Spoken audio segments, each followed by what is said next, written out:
Jewelry isn't a gift you give just once. It's a way to remind your loved one of a beautiful moment every time they see it. Blue Nile can help you find the gift that says how you feel and says it beautifully, with expert guidance and a wide assortment of jewelry of the highest quality at the best price. Go to BlueNile.com and experience the convenience of shopping Blue Nile, the original online jeweler since 1999. That's BlueNile.com to find the perfect jewelry gift for any occasion. BlueNile.com.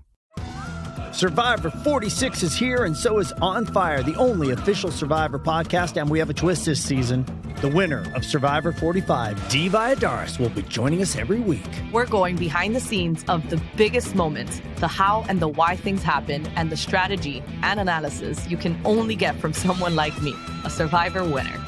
Listen to On Fire, the official Survivor podcast, wherever you get your podcast.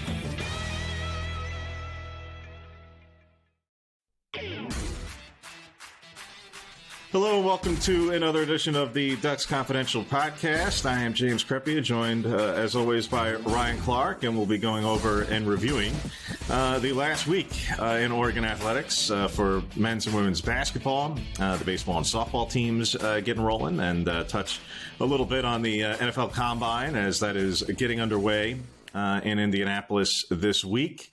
Brandon Dorlus, as we are recording this on Thursday afternoon, Brandon Dorlus will be taking part in on-field drills quite literally as we are recording, so we may be able to read off a couple of his 40 times amidst all of this. But he's one of 7 Ducks at the Combine this year. Kyrie Jackson also there. He did interviews earlier today. Evan Williams also on the defensive side. And, of course, on the offensive side, a lot of the headline makers there as well with Bo Nix, obviously, Bucky Irving, Troy Franklin, and Jackson Powers Johnson. So a record number of Ducks in Indianapolis. And we'll certainly be capturing their on-field performances and a few blurbs of what they have to say to the reporters who are in Indianapolis at the Combine this year. But we start, Ryan, with the basketball programs, and we will touch on the men in a moment. But since we started with them last week, we'll start with the women this week. And obviously, as we've touched on before, we knew this season would not be a particularly good one, but the losing streak now reaching a program record tying 11 straight losses after the losses to the Washington schools, and also a very much rebuilding Washington team and a Washington State team that is still quite good on paper, but lost its best player many weeks ago. So the Ducks now, again, as we're recording Thursday afternoon, prepare to host Cal this evening, and then Stanford. I think we know how that one will go on Saturday in the regular season finale before heading to the Pac-12 tournament. The only thing left to determine is whether or not Oregon will finish in last place versus Arizona State for last place in the Pac-12, and of course the future. But as the losing streak has extended, Ryan, what has been your impression? What has been some of your takeaways here more recently of even last week's games where, yes, were they more competitive? Yes, but they were supposed to be. Those are lesser opponents than the barrage of ranked opponents that they faced. Right. And obviously the results were still the same. So what was some of your takeaways in even the more recent games and how this team has been performing? Yeah, I mean, 11 in a row is 11 in a row, right? It doesn't really get much lower, and it hasn't in program history lower than that. I mean, you touched on it. Like if they lose tonight against Cal, that's the record, and that's a tough blemish on what has been a really overall strong tenure for Kelly Graves and company. So, they obviously don't want that to happen. I think Cal tonight, we're recording this podcast, as you said, on Thursday afternoon. Cal tonight is that opportunity for them to get off of that streak, because if they don't win tonight, there is a juggernaut coming in on Saturday in Tara Vanderveer's Cardinal. But these last few games, I mean, it's been competitive those last 2 games. You expect it to be competitive against those teams. Washington, as you said, are rebuilding. Washington State lost its best player, but probably good chance they get in the tournament based on their overall resume. Good regardless of opponent that they were competitive. The problem of the matter is that level of competitiveness never quite seemed like, they've got a real good chance of winning this game, right? It was pretty. It's the stretches of incompetence and the stretches of just sheer struggle that this team goes through. It often seems like they're playing with one hand tied behind their back at times, with the lack of shooting ability on the outside that's consistent for them. Now that's improved in recent games, but before that it was pretty dismal from the outside. Philippina Shea is racking up the points and rebounds. She's somebody that's been obviously a bright spot by both attrition and by the fact that she's really come into her own as a solid starting center at the collegiate level. She's a 20 and 10 for them, or close to it, pretty much night in and night out at this point in the season, because they don't really have anywhere else to go for offensive production right now, at least on a consistent basis. I mean, you look at that Washington State game, you're competitive with a team that is on paper better than you, but you need more out of different role players. And I thought that Van Sluten was strong, but other than her and then a couple of good games in a row from Kennedy Basham, the guard spot hasn't produced on the level that I think the Ducks need. Chance Gray was, I think, like 2 of 15 or 2 of 16 in that Washington State game. That's not going to cut it for somebody that they rely on pretty heavily to get up some shots, especially from outside. So a lot of layers to their struggles. Obviously, the talent gap is evident with the rest of what is a really strong Pac-12 conference this year. I don't think this is a team that has necessarily given up or is sort of mailing it in as the season goes down the stretch. I just think that the hill is just a bit too steep to climb for them. And so the question will be, can they get off this win streak with 2 games to, or losing streak with 2 games to go? Yeah, again, we've touched on briefly before, but so many of the analytics, you could look at basic statistics, and then you could look at deeper analytics to really illustrate and understand exactly how poor the season has been, whether it be individually or collectively. Again, the lack of depth, speaks to why, obviously, their bench scoring is virtually non-existent. And that's not being hyperbolic. Their bench scoring, their bench points per game is not only last in the Pac-12. And again, remember, Arizona State still plays in this league, for another, month or so, as far as the basketball teams are concerned. They're 340th nationally out of 349 teams in bench scoring. So that's, it doesn't get much lower, to say the least, in that particular category. That's easy enough to understand. Steals. Again, for a team that entered the season talking about how they're going to be scrappy, gritty, and really be known for their defense, we've talked all year. They don't foul, so they don't play as the old Arizona State teams did, in particular. And I'm not saying that was a particularly appealing brand of basketball, but you knew that when you were playing them, you were in for a fight. You were in for a really tough defensive kind of a game, because that was the way they were going to play. Oregon, they sit in zone all night.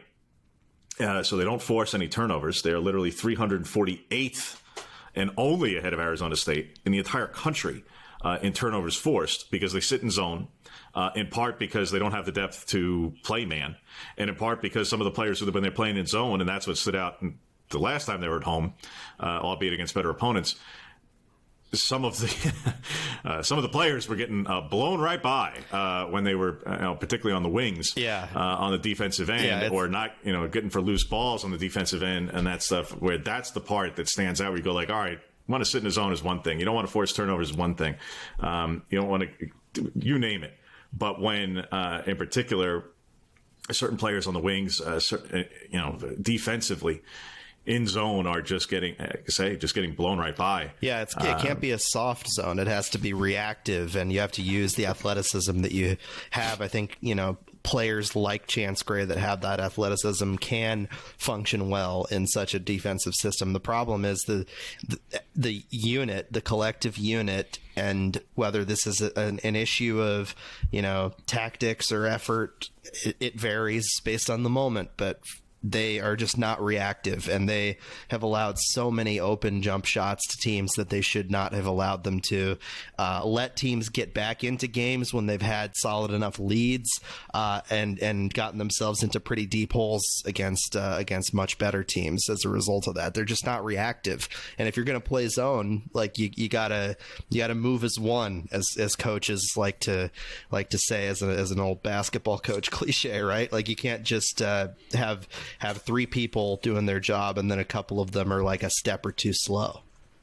Yeah. And that's the point. It's like if one person gets beat in particular, like we're talking about on the defensive side, the help side, and other defenders aren't exactly moving collectively in that sense. So that's where many of their struggles are on that end of the court. So even though it may look like, well, statistically scoring defense may not be all that bad. Well, for one, it kind of is. For one, they are 11th in the league and 235th nationally, so let's not make that out to be some resounding success, albeit against, yes, a very tough league. But when you get into, as I say, the advanced statistics for this team, and that's where some of it, particularly in league play, is so alarming, so extreme, so unfathomable, that's where you really have to ask you really have to pose questions like what is going on? What was the plan? Because particularly when we're talking about defense, conference opponents with 2 games to go, and again, Stanford being one of them. So no matter what they do with Cal, win, lose, or how the performance looks, conference opponents have assists on 72% of their baskets. I mean, that's hard to do on air. That's legitimately, that is off the charts. That is the most in the 15 years of the her Hoop Stats database. That is the most that Oregon's allowed, and I would suggest that might be one of the highest numbers allowed by a major collegiate program at all in the prior 15 years. I mean, that is hard to do, particularly in league play where, you're supposed to know what the other team is doing. I don't care if you're playing zone man or anything. That is just so extreme, so off the charts. In case in point, one of the higher numbers Oregon had allowed was last season at 62%. And that was high. To have assists, opponents have assists on 72% of their baskets is, as I said, it borders on unfathomable. Yeah, it suggests a lot of very easy looks, right? And yes, whether it's from inside or outside, and so that. But easy looks that aren't coming on the fast break. Basically, what that tells you is that only 28% of baskets are coming with one player going coast to coast or fast break or doing it solo. Everybody is getting extreme ball movement and ease of passes and passing lanes and finishing. So it's not just that the passes are there, it's that they're also obviously converting on them. And that's the point where you go like, all right, I don't care what defense you're playing. That is so off the charts, combined with, a turnover rate that is barely happening at all. So opponents are, assisting on 72% of their baskets, and they're only turning it over, again, conference opponents are talking about less than 11% of their possessions. And Oregon is turning it over at an extreme on offense. So if your assist-to-turnover ratio on offense is abysmal, and their assist-to-turnover ratio in conference play is 2.4. I mean, you want to talk about recipes for not being able to win games? This is it. Yeah. You're allowing opponents to have free reign and free will to pass and move and shoot without really very much of a challenge at all. And on offense, you're just giving it away, and not converting, particularly from the outside, where they've actually, credit to them, the last couple of games, which stood out to me was they're not even attempting shots on the outside. But how can you critique them? They're not shooting well. So if it's, what's the definition of insanity? Keep doing, it's not working. So, okay. So they've gone inside, at times with some moderate success, but obviously outside has been a challenge. It's been a challenge all year, like you touched on. And if Chance Gray's not knocking them down, there's basically nobody else who's even attempting threes. But if you're giving up, if you're giving up when you're giving up, and you're going from the 2-point and the free throw line, the recipe for success this season has been, as we've touched on, virtually impossible, and that's where they find themselves. Yeah, and this is part of the larger conversation about where the program stands going into the future. And look, I mean, these last 2 games are what they are. Try to get off the losing streak. Your season's going to end in a couple of weeks. That's just going to be what it is for this Oregon team this year. The question then will be, if Kelly Graves is retained, what does his staff do to sort of retool this program in a way that allows them to compete next season? Obviously, that includes, as we said on the last podcast, work in the transfer portal, the recruiting trail. Those are obviously the 2 big areas that they need desperately, because they need more bodies. They need more players that are, collegiate level contributors and stars and people that can carry you on both ends. And there was one piece of news this week from the program getting a 5-star guard, Jania Williams, for class of 2025. Obviously, she's not going to be here for a while. She won't be here next year, obviously. But work in the class of 24, and work on the trail for NIL and offering that to different players, and trying to tout the successes your program has had and build the brand back in a way that allows you to succeed. Because right now, like, what they're doing currently simply is just not cutting it. Last place in the league is not something that Kelly Graves aspires to, and is not representative, I think, of what's happened over the last decade in this program. No, and they do get Peyton Scott back, that being the other bit of news for the week, and that she announces, as was expected. So, yes, it was formally announced, we should say, really. But right from the time she was injured, and literally 5 minutes into the season, the expectation was that she would seek a medical hardship waiver to play the additional year and then be able to return for a 6th year. So that was formally announced earlier this week. But again, ever since November, that had been the working assumption, because why wouldn't you? Why in the world would you not? So yes, she gets to come back. But in terms of, on paper, does it look like they have, most of the roster, particularly most of the contributors, slated to come back? Yeah, and of course, as soon as the season's over, but we're not just talking regular season or Pac-12 tournament, because while you can think of it whatever you want to think of it, there is still the opportunity to play in one of the postseason tournaments. Whether or not you choose to pay attention to it or not, that's up to you as a fan. We're not here to tell you one way or the other. If they play, they play. Whatever the tournament is, whatever the opportunity is, for however long it may or may not be. But once the season is completely over, obviously, all players everywhere have decisions to make regarding their future, so we're not going to start openly speculating about who's going, coming, or otherwise. On paper, do they have most of their roster with eligibility remaining and the opportunity to return? Yes. And they have 2 signees, Katie Faiso being one of them. So when you have a Peyton Scott, who's supposed to be your 30-plus minute a night point guard, and Faiso, who's going to be, well, originally you thought Scott was going to be just the 1-year player and then Faiso would take over. Now you might be able to pair them together. Chance plays more of a true 2 and not have to rely on her to be the ball heavy point guard next year. Sure. But again, lots of decisions to make across the board for the program, top down. So we're not going to get into every single player and what they're going to do. There's plenty of time to get into all that. For now, it's wrapping up. It's seeing can they snap the losing streak, whether they do or they don't. What this team looks like, and like you touched on, Ryan, to wrap it up on them, and as we shift to the men, this team has not completely mailed it in at all. Now, again, you can critique certain things by way of defensive effort or fighting for loose balls or getting out hustled. Yes, there are things to critique for sure. But last weekend, when the losing streak was 9 games, had they gone to Washington and Washington State and gotten their doors blown off, that's where you start asking questions about in a far greater way. They were competitive, and that you don't get a prize for that. There's no silver linings for that sort of thing. But the point is that they were still trying to win these games. And we'll see, obviously, what happens this evening at the game against Cal. But had they gone into games where they're, quote-unquote, supposed to be more competitive and gotten just shellacked, then you say, okay, then this team has really given up. Credit to the players insofar as it is hard to keep a particular upbeat mindset when you are losing that much. I mean, Kelly Graves even said earlier this week, he described everybody as a bit shell-shocked because, I mean, look, it is what it is. You've lost 11 straight games. Now, that said, for the players who were part of last year's team, they had an awfully long losing streak last year toward the end of the regular season as well. So, again, it's been a tough year. No matter what happens this weekend or in the Pac-12 tournament, it will continue to be a tough year.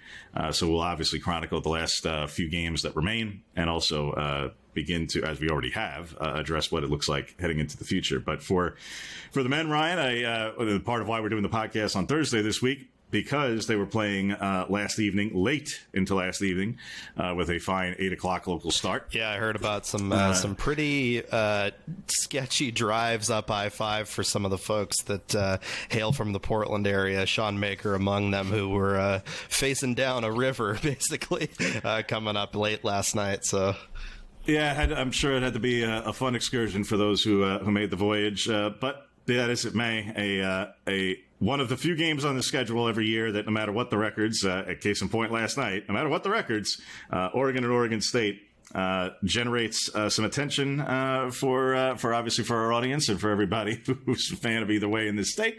And also, last night's game, first off, I thought as a game, as start to finish, as an entire game, was absolutely better than the one earlier in the month in Corvallis, where yes, the finish was rather entertaining, but the game itself for about 35 minutes was not, to be quite honest. Last night's game was competitive all the way through. Yes, Oregon pulls away a little bit late and makes it more comfortable and easier than it had been. But for a series that obviously is now about to shift into kind of a different world, and I say about to, but it's also entirely possible that these teams meet again in the Pac-12 tournament. If Oregon can manage to finish in the top four and get that and all that, it's entirely possible they avoid playing Oregon State again. But depending on how Oregon finishes, it could be the 5-12 matchup again in the Pac-12 tournament. So I say it's possible.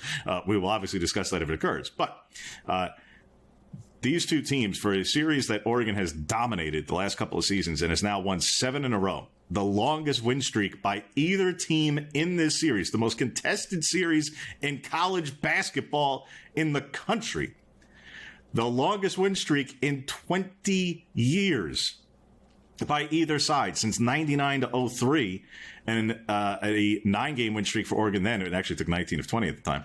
A 7-game win streak. For as dominant as it's been, you've had 3 last-minute, 1-possession wins in Corvallis as part of that, and a win last night that turns out 78-71, and yes, they pulled away a little bit late again the last couple of minutes. The last 10 really taken over by Jermaine Couisnard and Kwame Evans Jr., who had by far the best game of his season in doing so.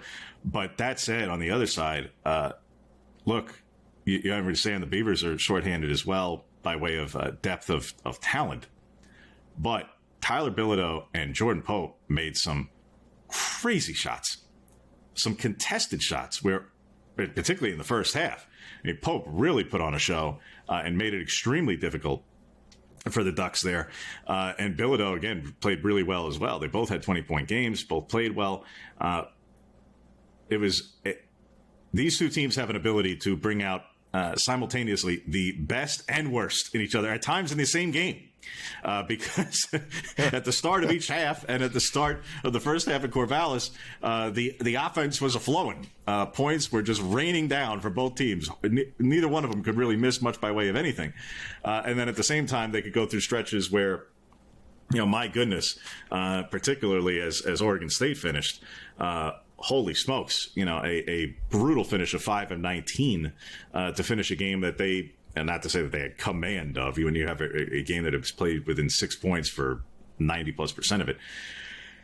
Entertaining, amusing, at the same time, for Oregon's purposes, in the big picture, you're talking about a quadrant 4 home game, so they quite literally dropped the spot in the net as a result. So you don't want to make less of it than it is, because it is a rivalry and it means a lot to people in the state and the programs and the teams and etc. However, in the big picture, let's call it what it is. If this were against a team one spot ahead or behind of Oregon State in the net rankings, and Oregon was playing them in December in a non-conference game, you would pay it very little mind at all. Yeah, it's a box to check. It's yes. something they just needed to do down the stretch with obviously bigger games ahead, including the next one. Yes, in particular, and that's the grand irony being that that the way that the schedule fell this year, that that Oregon has the midweek game with Oregon State and now a trip to Tucson and against the top team in the league. Whether Arizona wins the league or Washington State wins the league, Arizona's the best team in the league. Yeah. I mean, let's and call last it what it is. Pac-12 trip to McKale too. Yeah, and that's part of it. That look, for all of the Pac-12 opponents, Oregon State included, that and both coaches have said they're going to continue the series. As to where the game will be played next year, obviously I'm sure they both want it at home. Do I think Oregon has probably a little bit of an advantage to probably getting it at home? Yeah, probably. But it'll rotate. It's not like it's going to be exclusively at Matthew Knight or exclusively at Gill for that matter. It'll go back and forth. It'll be earlier in the year, but so what? I mean, frankly, I think there's a way to do it whereby depending on who hosts the football game, and I realize the football game gets moved up dramatically, and people can feel one way or the other, but it gets moved up from obviously after Thanksgiving to September. But I think there's a way to do it whereby whoever hosts the football game that year, that the other team could host the basketball game that year, and you could do the basketball game either the day before or the day after or on the weekend of, or depending on how the final weekend of the regular season goes for football.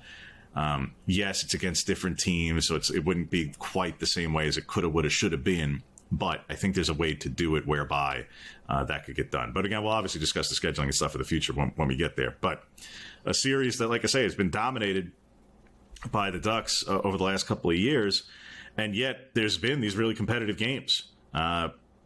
Again, 3 of them in Corvallis, but last night being another one where, I mean, Oregon State led, a huge chunk of the game, and again got some really good performances there. But without making nothing of it, because again, it does matter to people in the state very much, and you had quite a showing of people and alums and former players. Both football and basketball at the game last night at Matthew Knight Arena between. First off, yes, Dan Lanning has put in some time at the arena himself, but you had Marty Loon was there, Tony Graziani was there, Joey Harrington was there. Look, nice to see former players putting in some time, but again, for a midweek, 8 o'clock and the rest. But yeah, it was 8,000 plus people in the building for a team, for a game that, again, if we're against somebody that wasn't Oregon State, but had similar ranking or similar standing, you would not get that kind of showing. So, yes, it does matter. Yes, there are people who are showing up simply because it is the rivalry and the like. And I thought got a really entertaining basketball game out of it. Yeah. And at times, really well played at times. Again, also at times where some of the shooting was pretty brutal. but for the lion's share of the night, and certainly in the entirety of the box score, that became more of almost the outlier. Compared to how Oregon had been shooting in a couple of prior games. Now, again, the three-point shooting was still not great. It wasn't. But in terms of how they finished in particular, Couisnard and Evans specifically, I thought how Evans played on the whole, particularly when he's coming off an ankle injury that had knocked him out for basically almost the entirety of the second half at Cal. For him to turn around and not just have a really good performance, but a performance in how it looked, in finishing facing the hoop with the power and authority that he did. Hey, this is part of what being a freshman is. Sometimes, yes, it does take 20-plus games for all the lights to go on, for the development to happen. But for all of those who want to be not just nitpicking, but almost hypercritical of Dana Altman and his staff because, it could be a third year straight in the NIT, and that's not the expectation. Well, first off, Dana set the expectation. For one. 2, they're winning 20 games in these years where they're still going to the NIT. And we'll see whether or not they end up there or not. We'll see. It's not quite determined just yet. And what? Is it because of lack of recruiting? No, this year it's been a team ravaged by injury. Yeah. Ravaged by injury. And they're still going to end up potentially at 20-plus wins, potentially with a top 4 finish in the league, and who knows what happens in the conference tournament. Yeah, and then the whole landscape changes next year anyway when they move to the Big Ten and have all these other teams to play, and the whole axis of their resume as it stands, as it will stand, is going to shift. So yeah, it's like, I think that, it's disappointing, and I'm sure Dana's disappointed that, it would be, if it is that, a third straight year in the NIT, but at the same time, I think given the strength of the conference in some of those years, and given the bad luck this year with injury, I don't think it's anything to sort of discount or look down on, even if it might be disappointing. I think at times it's easy to fly off the handle about the very base result and say, again, under the presumption that it is an NIT-bound team. And I say a presumption not because I think there's an at-large possibility. I do not, as I've said for weeks. The math ain't mathing. It's not there. The opportunities and the opportunities for quality wins are simply not there to have this team raise its profile enough. I still think the only path to the NCAA tournament is to win the Pac-12 tournament. And obviously the path to make that easier is to start with a top 4 finish and avoid having to play 4 games in 4 days, and hopefully for Oregon's purposes avoid playing Arizona until the conference tournament finals. Not that potentially playing Washington State becomes a terribly easy task, Sure. but at least you split with them. Do you think this game then Saturday is sort of their bellwether? Like, can we hang with, compete with, and maybe even beat a team like Arizona? Just given the fact that's going to be the dragon you got to slay in a couple of weeks anyway. So is this the big sort of tester for them? Given that their health is sort of where it's going to be. Once they're that not tournament, getting anybody back at this point. This is who they got. Yeah. So do you think that then is this maybe their feeling about that game? I think there's tones that can definitely be set from regardless of what the outcome is. Because look, if they go into McKale and won, or just not just competitive in the sense that like if they lost by 12 but it was close. No. I mean, if it's a 1 or 2 score game, if it goes down to the wire, one way or the other, if it win, hey, what a feather in the cap, and it's obviously the best win of the season, and that then you'll start getting those who are still holding out the morsel of hope and will completely lose their minds over whatever bracketologist says they moved up 4 spots or something, without projecting as to what the next week has in store. But whatever. But even in a loss, if it were to be close, if they were to contain Caleb Love and not have him go off as he did the first time around, which took all of the air out of the building immediately in the earlier meeting of the season. If they were to achieve certain things, even in defeat, as long as they, again, were still able to finish in a top 4 position and put themselves in position to play Arizona again, whether it be in a semifinal or tournament final if they got there, I think you can take something from a performance, even in defeat, against a team like that. If you're able to achieve something, if you're able to really say like, all right, well, yeah, it obviously stinks to lose, but you were able to contain their best player and really put him in a bind, if you can. Compared to, like, frankly, you may get an incredible win, but if Caleb Love goes off for 28 points and you win by 2, you win by 2, but in a rematch you're going to go like, yeah, but you've had a hard time containing when one of the best players in the league has gone absolutely bananas each time you've played him. So I think there are things that you could take positively, win or lose, from the trip to Tucson. But obviously, yes, winning it, would it be significant? Would it carry an incredible amount of weight in terms of a potential rematch and how they feel about things? At that point, what would be about 2 weeks later in the conference tournament? Sure, but cart before the horse. There's still obviously the 2 games thereafter against the mountain schools, which Colorado slides up for the moment. It appears to be a quadrant 1 home game, and I say appears because they're 29th, and the cutoff in the net rankings is top 30. So they've been on the cusp of quadrant 1 or quadrant 2 in terms of Oregon's resume. Well, not just Oregon's resume, but we're focused on Oregon's resume, everyone's resume, as what would be a quadrant 1 home game against a top 30 team. They're right there on the cusp of it. Will it be, won't it be, to be determined. Ultimately, Arizona, for as big as it is, does it carry weight and significance? Yes. Win or lose, will the Colorado game, one way or the other, probably be more significant, not just because of whatever Colorado and it, wherever it falls on a net resume, no, because of the conference standings. Because again, no matter what they do against Arizona, Colorado's still right there with them, one game behind in the standings, and they play Stanford. Where yes, Oregon has Arizona on Saturday. Colorado's got Stanford on Sunday. So if you were to go by chalk here, and Oregon loses and Colorado wins, then they are both sitting at 11-7 entering next week's game, where the winner will almost undoubtedly have the leg up, particularly since Colorado already had the win earlier in the year. If Colorado wins it, Oregon can't catch them, and then the ceiling is 4th.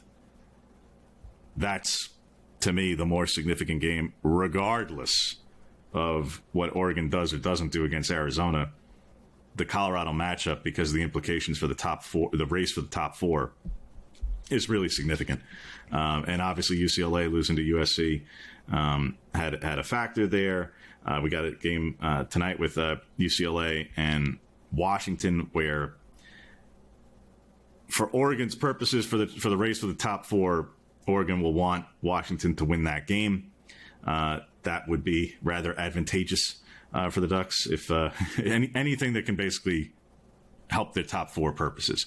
This is no longer about at-large and resumes and those sorts of things, and what the ripple effects are in quadrant 2, 3, and the like. This is just about positioning, getting to the top 4 and positioning.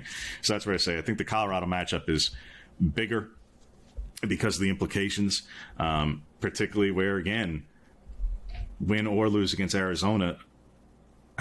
If Arizona does win the league, the difference between 3 and 4 could be significant. And whether you have to play them in the semifinal versus the final. And again, I'm not looking past the potential matchup with Wazoo and thinking that that's easy. It's not. One way or the other, you're going to have to go through, in all likelihood, 2 teams who are bound for the, 2 ranked teams, 2 teams who are bound for the tournament. One way or the other, you're going to have to beat them both to win the conference tournament, to win the auto bid. So the mission's not easy, but what is the quote unquote easier path? Probably playing Washington State first.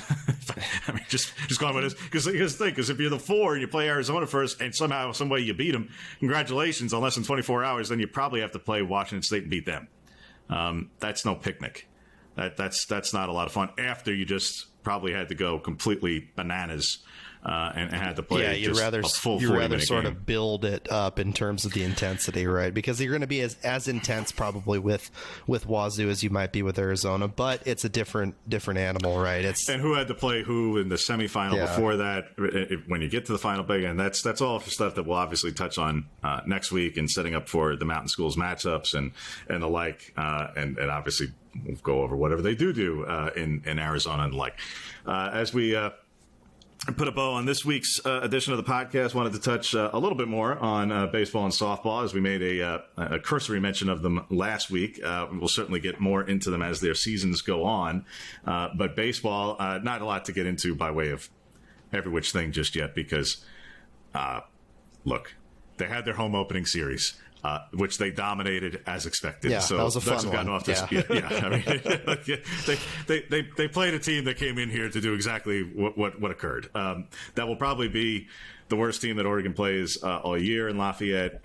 So be it. Now they get UC Santa Barbara this weekend for the second straight year. A series that was supposed to be played in Southern California gets moved due to weather down there. And then unfortunate irony being that the weather in Eugene is not expected to be particularly good either. But be that all as it may, Oregon gets a 3-game series to Santa Barbara coming up, and then follows with a trip to Arizona to play both Grand Canyon and then ASU to start league play only a week later. So, again, it really jumps right into league play pretty quickly here now that the conference tournaments are part of the equation. But a nice start for the Ducks. Baseball-wise, are we going to get into every which statistic yet? No, because especially there's nothing, 0.0, to read off of any one individual performance from last weekend by way of statistics, because, I mean, come on now. But having said that, pitching-wise, where there were a lot of questions, because there were questions based off injury last year, and then they had a lot of guys to replace, and particularly out of the bullpen and other things. Hey, between starters who've done pretty nicely so far, some of whom have done really, really nicely so far, and a couple of guys out of the bullpen who've, again, you don't want to get too crazy just yet, but some nice performances, some really powerful pitchers, some good strikeout numbers, good velocity. So there's been, without getting too hyperbolic here, it's still a wee bit early for any of that. But there have been some new names to the roster who have stood out, particularly in the pitching realm. But yes, and not taking anything away from the offense, but I don't want to make more of the offense because they were just playing Lafayette. So let's keep it in a degree of perspective. But whether it's Brock Moore or Cole Stokes, or again, some new names in the bullpen in particular, who I thought did rather well last weekend for the baseball side of things. Whereas it's softball, who also a tournament hosts and has their home opener as we're recording here, weather permitting, on a tough weekend. A weekend that loses a little bit of juice with Florida State not making the trip. Understandably, because of the weather forecast, they were trying to fit in 2 double headers on back-to-back days, and if you're going to travel that far, that is a long way to go to not play. Yeah, that, again, it would have been chaotic. Where, assuming even any game would have gotten in, or even multiple games gotten in, but if you had all kinds of weather delays, what that does, and you got flights and all these things that get very, very complicated logistically. So, unfortunately, a weekend that loses a little bit of juice because of that. But nevertheless, some games with Mount St. Mary's, Maryland, in particular, on tap for Oregon softball, and a season so far that's gotten off to a difficult start at 9-7, because so far their situational hitting, it's been their offense has been the issue. Pitching wise, not to say they've been flawless, but they've been quite strong. Even in losses, they've been quite strong. It's that hitting wise, in their losses, their situational hitting has been brutal. Getting on base has been far less the issue. The issue has been 2-out hitting, runner in scoring position hitting. That has been this team's bugaboo so far. And, well, on one hand, here we are in February 29th talking about whether or not the team's hitting well or not. Yeah, but 16 games into a softball season is actually a significant chunk of a season. I realize once you get into league play in the very, very near future, weekends start getting down to 3-game series again. But 16 games is a good chunk of games, even if it's only a couple of weekends. That's a significant portion of the non-conference play, and against some of the better teams, some of whom are quite comparable to the Pac-12 teams that Oregon's going to be facing, including right out of the chute with Cal and Utah. That's got to be a little bit concerning, yes, that some of the situational hitting has just not been there. And it's not a matter of one player or 2 players. This has been virtually across the board. It was going to be tough for Oregon, not just tough, really tough, to replace 2 All-Americans in Allie Bunker and Tara McGowan offensively, and in the field for that matter. In the field, they've done so far better, and that's still one of the great strengths of the team under Missy Lombardi. Their defense is fantastic, but their situational hitting has been poor to start off. Yeah. There's no other way around it. And they've really dropped in the rankings pretty precipitously too. That's inevitable, but yeah.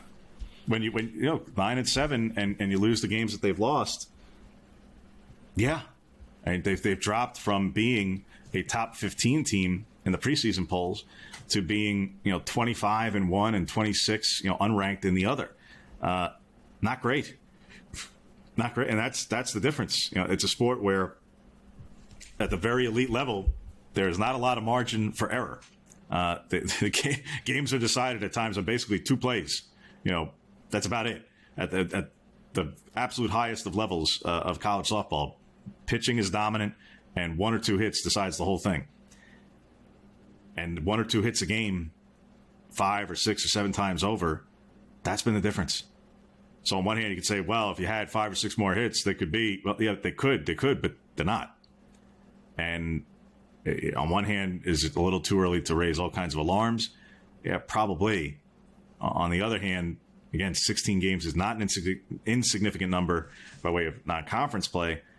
And with the caliber of opponents they have to play remaining, particularly once conference play begins very shortly, how alarming those results can and should be will be readily evident.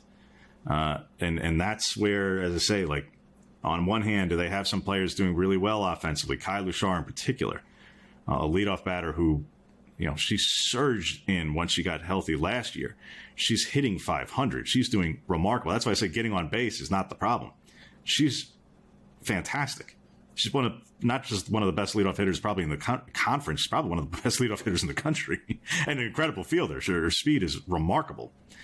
She will be, forget about hitting 500 all year, but no matter what she hits all year, she'll probably be not just an all-conference candidate, could be an all-American candidate from that perspective. There are things positive for the offense, yes, but it's you got to get her in. She's going to get on base a lot, but you got to get any number of runs in, and that's been this team's struggle so far. So we'll see how this weekend goes for them. One, hope that they get as many games in as possible, and we'll touch more on the spring sports in the weeks ahead, as again they shift into conference play very, very soon for both baseball and softball. So we'll get into that more, and we'll spread up spring football here in probably next week, quite frankly, because we got the announcement today that Oregon will be opening spring practice in just a matter of a couple of weeks, a couple of practices before spring break. So the Ducks will open spring practice on March 14th and hold the second on the 16th. So T-shirt time, T-shirt days will be on the 16th, on the 14th and 16th. Then they'll have the 2-week hiatus for winter finals and spring break, and come back and resume on April the 2nd. So, but we will set up and wrap up everything in terms of the women's basketball season and heading into the tournament, setting up for the end of the men's basketball season, and begin to, lay the groundwork for spring practice and remind everybody, of all the personnel movement and the like, and set up for what that will look like once spring practice begins. But we'll get into that a little bit next week and again the following week for once spring practice really does get here. But for this edition of the podcast, we appreciate you. We thank you and remind you, make sure to subscribe to the Oregonian Sports podcast. Give us a like, a follow, a 5-star review, all those fine and fun things. So that way you can hear each and every edition of Ducks Confidential and all of the other fine programs on the Oregonian Sports podcast to get all of your coverage of all things Oregon sports, not just Ducks, whether that be Beavers, Blazers, high school sports, and all the like, and all the work of our fine colleagues as well. So for Ryan Clarke, I am James Crepea, and we will see you next week.